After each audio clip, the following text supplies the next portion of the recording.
Hi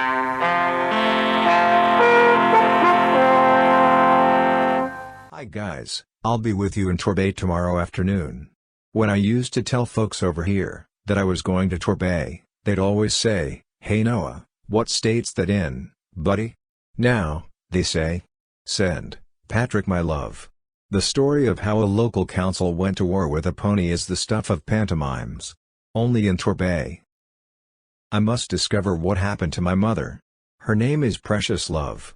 She was always getting seen drunk in Castle Circus. She might have been that person who died on the John at McDonald's in Union Street.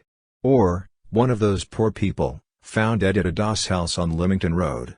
I need to know, folks. Good or bad, it'll give me closure. Well, I can't hang on here any longer. I've still got a long haul flight ahead of me. I'll take home a few beers and hit the sack.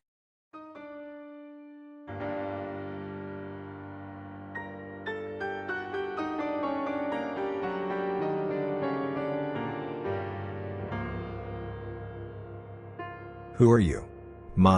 You're a big dude. You're even bigger than me.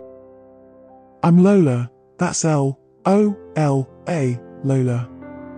I'm your non-binary, spiritual guardian. I chose you, above all others, to give voice to those trapped, and cast into the abyss of forgotten side streets in Torquay town centre. Last time I was in Torquay, I witnessed people living in the worst slum housing that I have ever seen.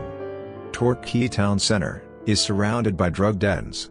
The weak, vulnerable and sick, from all over your country, are being dumped in this ghetto. The mentally ill have no support, the vulnerable are set up to fail. Sometimes, residents are so off their heads, or psychotic they are seen trashing their property. This shouldn't be happening in a civilized society.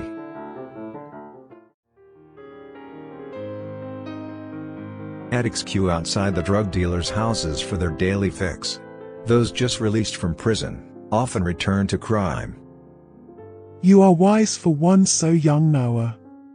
But what is also immoral is how rogue landlords make a fortune from the housing benefit entitlements paid to desperate human beings that they rent substandard accommodation to. Torquay Council has refused to regulate private landlords properly by adopting a licensing scheme under the Housing Act. If they did, landlords would then have to provide decent, safe homes and be accountable to the community around them. What folk don't realize is that social containment areas, like Torquay's Melville Hill and Warren Road, don't have defined boundaries. The social problems spill out and cause harm to the other residents whose own homes and businesses are devalued.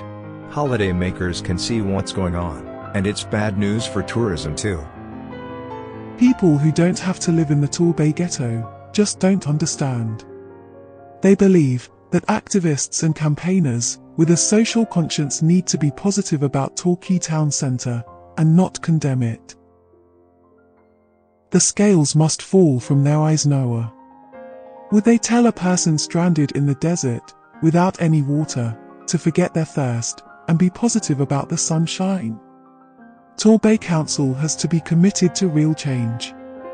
Empty promises and platitudes are now seen for what they are. Poverty farms, or containment areas, mean that a council housing department has somewhere to send hard-to-house people. This takes the pressure from their waiting lists.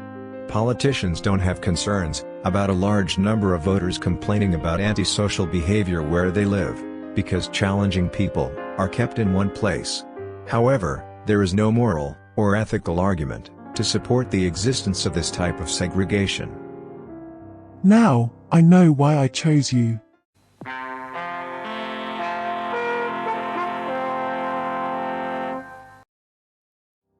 I want you to launch a television channel that shows Torquay town centre through the eyes of its ordinary residents, and reveals the greed and injustices shown towards poorer people.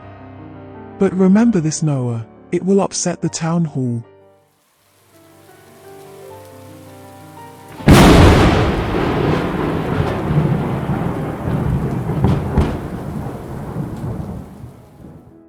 I will do as you say, ma'am, and set up a TV channel to show the world the truth about life at the heart of Torquay. It will need to be engaging.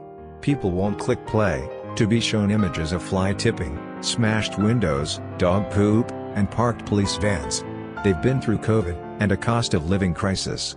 I will communicate using comedy and engaging shows that people relate to and will want more of. Stuff that shows the funny side of Torquay, as well as the hard-hitting. I know that you will write some hilarious scripts, Noah, full of laughs for the viewers, who will be from across the globe, because the channel will be on YouTube, an online streaming service, Facebook sites, and with its very own library as well, so the viewers can catch up with any shows they miss.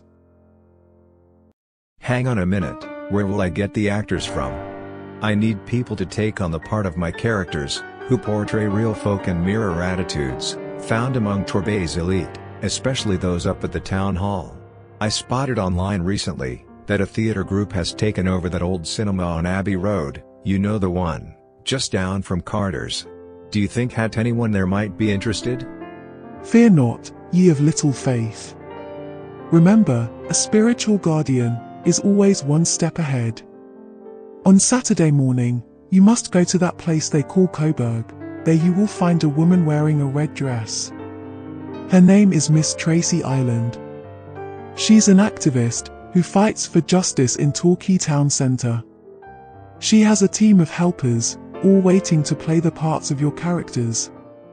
Tracy has much more than most ladies, Noah, and I know that she will like you a lot.